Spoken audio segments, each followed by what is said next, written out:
Salvi's Search for the Universe, Chapter 17, Part 1.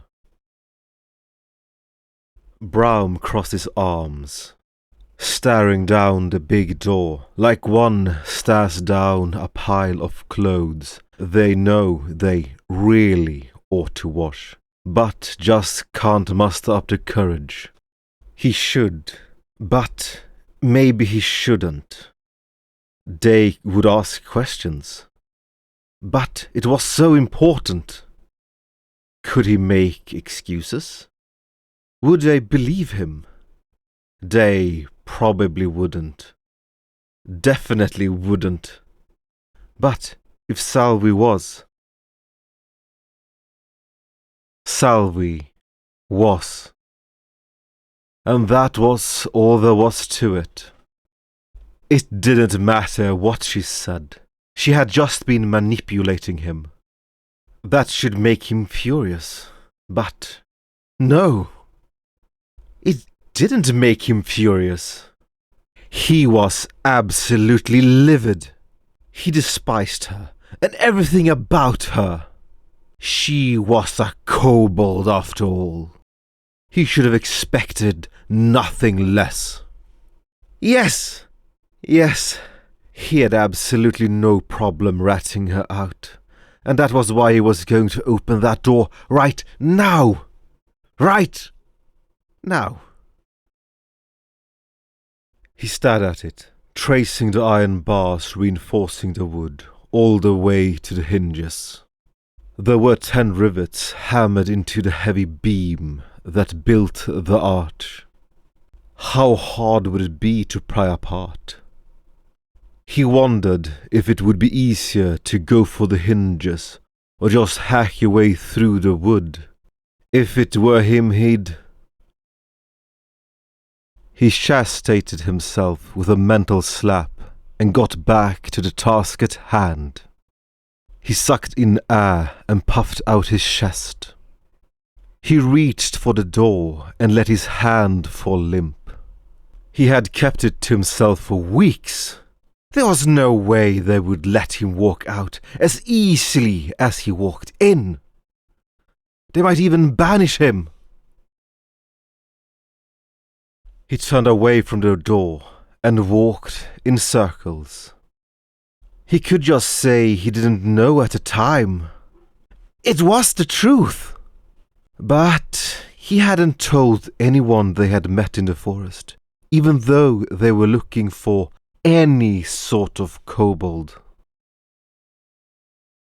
He paused. Perhaps he should omit that part. What's important is that the information gets to them. He doesn't need to be completely truthful. He turned around, took another breath, and reached out. His courage faltered. His face struggled. For heaven's sake! His father didn't raise a bitch! He grabbed the handle, hit the latch, and pulled, stumbling back as the door suddenly flew into his face. Tybalt stared from the half-open doorway. Soldier? He was forced to ask. Brown coughed. Tybalt, sir, there is something important I must speak to you about.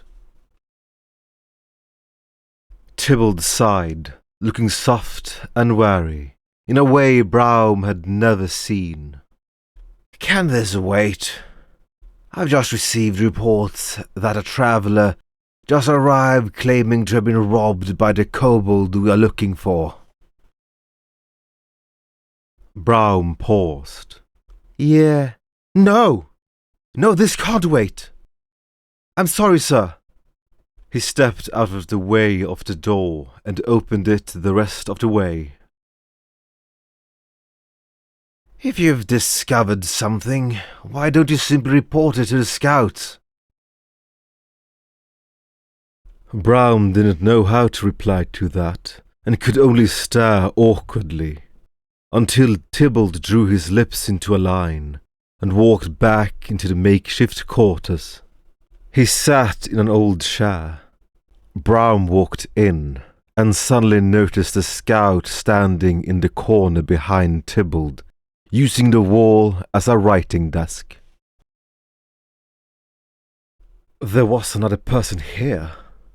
Brown looked at the scout nervously. The scout noticed him from the corner of his eyes and squinted suspiciously. Tybalt urged Brown to sit, and he did. So, he started, but with more than a whit of annoyance. What is so important that you must speak to me directly instead of one of my scouts? The scout stopped writing. Brown found himself looking at the man. Then the room and all its meagre furnishing. Sure, it was temporary, but for the chambers of the son of one of the most powerful lords, it was lacking. It looked like a repurposed broom closet. In fact, there was a broom sitting in the corner. What? He remembered. He hadn't really been paying attention. He really didn't want anyone else eavesdropping, just in case he ended up revealing far too much. What the bloody hell is so important? Tybalt smacked his thigh. This is no time to be pissing about. I'm already humouring you. So, get on with it, and stop staring at Larsen like he murdered your family. He's one of my best scouts. Anything you have to say to me, you can say in front of him. Brown looked at Larsen again. He couldn't shake his nerves. Not only that, but he was embarrassed. He was pushing it, but he just couldn't imagine confessing everything in front of this person. He just pointed at Larsen, who squinted his eyes. Get rid of him, he started and blinked.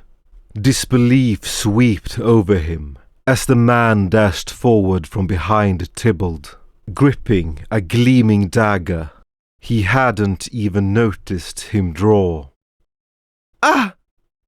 He shouted, drawing his own pitiful knife, as words failed him. What the bloody? Tybalt roared at Brown, drawing the sword at his waist and jumping forwards. Ah! He screamed as the dagger pierced his muscular back, narrowly missing his nape. His quick reflexes to lunge at Brown had saved him. He whirled, dagger still lodged in his back, as he finally saw the face of his true assailant. The scout snarled at the failure. Another dagger was already in his hand. Larsen! Tybalt shouted in disbelief. The man did not answer to that name. He lunged again. Tybalt swept at his neck and clashed with the steel of his dagger. The assassin rushed past the blade. Tybalt recovered fast. He was skilled. The deflected strike became a stab for the heart. Something caught his blade. He saw the sword catch a blade, concealed in the assassin's second hand. The assassin tried to wrench the blade free, but Tybalt was too strong. He held fast, but his sword was caught. The dagger flashed for his ribs. He leaned back and kicked the assassin in the chest. It landed. He barked as the assassin flew back and landed, only a little winded. Tybalt groaned and stumbled. He gripped the dagger stuck in his calf and yanked it free. He stood but faltered. The entire exchange had taken seconds. Braum was at an utter loss. "Assassin!" he screamed. "Assassin in the quarters!" It was all he could think to do. He gripped his knife hard, but it felt as useless as a toothpick in his hands. If he had his spear... The assassin lunged again. Tybalt was quick to learn. He blocked the advance. They met in the middle. The assassin danced, deflected swing after swing, searching for a way in. Tybalt struggled to keep up with his injured leg. Braum waited for an opening. He waited for an opening. He kept waiting for a bloody opening. What was he doing? How could he cower here, while Tybalt held him off alone? The assassin swung and was deflected to the side, and there! Braum pounced, weapon first. It wasn't an opening. The assassin spun mid-swing and slashed him across the chest. The warm blood leaked in a line. He stumbled back. Tybalt attempted to exploit the space. He thrust at his side.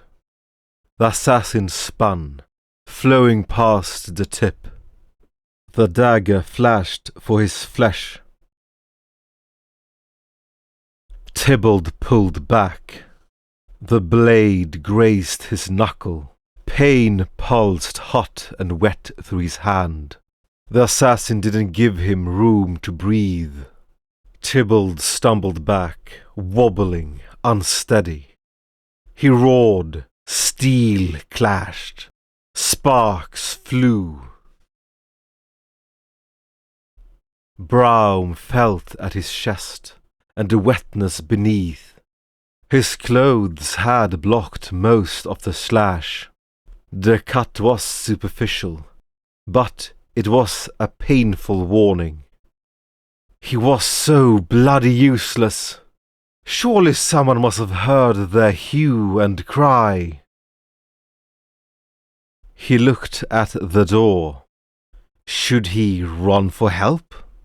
He looked at Tybalt and knew he would not last much longer. The knife in his hand was useless. Useless! He threw it at the assassin. It seemed to phase right through him. Braum dove for the corner and grabbed the broom. He held it like a spear. It felt familiar in his hands, felt like walking on solid stone, where he had once been treading through swamps and bog. He rushed, broom point first, shouting like a maniac. He thrust. The assassin dodged. The broom handle shot back and forth through his grip, like the world's fastest fornicator. Dodge after dodge, but the handle was long, and his dagger was short. He poked him in the ribs. It did next to nothing. Tybalt gained some ground. He kept poking, landing half as the assassin formerly known as Larsen bared down on Tybalt, intending to deal with the little nuisance next. Braum poked him hard in the stomach. The assassin wheezed. Tybalt went in, faltered as a shot of pain ran up his leg, and stumbled. The dagger lunged for Tybalt's throat.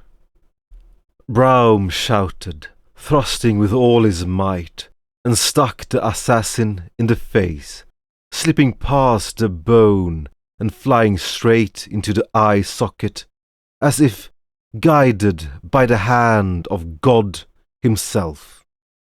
His eye popped with a repulsive squish. The assassin wheeled, screaming, missing completely. Tybalt's sword swept from below, cleaving clean through the assassin's neck. "Ah!" Braum exclaimed. Blood spewed in circles as the severed head cartwheeled through the air. It landed with a thud. Time stretched. Everything felt numb, grey, and silent. Tybalt stumbled to his seat and collapsed. "Ew," he wheezed, then caught his breath. "You knew about this?" Braum considered his options. Yes."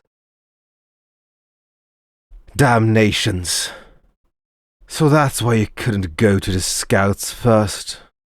Who would have thought the very person you were trying to warn me about would be inside my room at that very moment?" Tybalt shook his head. How did you know?" "I, overheard him talking to someone when I was on, guard duty, and I, got lost. Yes, I got lost and wandered into some storeroom last night, and happened to overhear him talking to someone else." "Larson? How could it be? He's been with us for over 5 years. He was one of the ones that helped capture the other 2 assassins." "I'm not certain, sir." It didn't make sense to him either. What was the use of infiltrating a search party? Was it just for intelligence? That didn't sound convincing. They already had the amulet. All they needed to do was run. "Sir, perhaps it was a precaution. Perhaps he was here to ensure they could steal the pendant, even if we managed to recover it." Tybalt scratched his shin. "You may just be right." Suddenly Braum remembered what he was here for in the first place. "That's not all, sir. This is something else I, happened to overhear. The kobold we're looking for is definitely headed for Penas, and she's searching for something called Itty."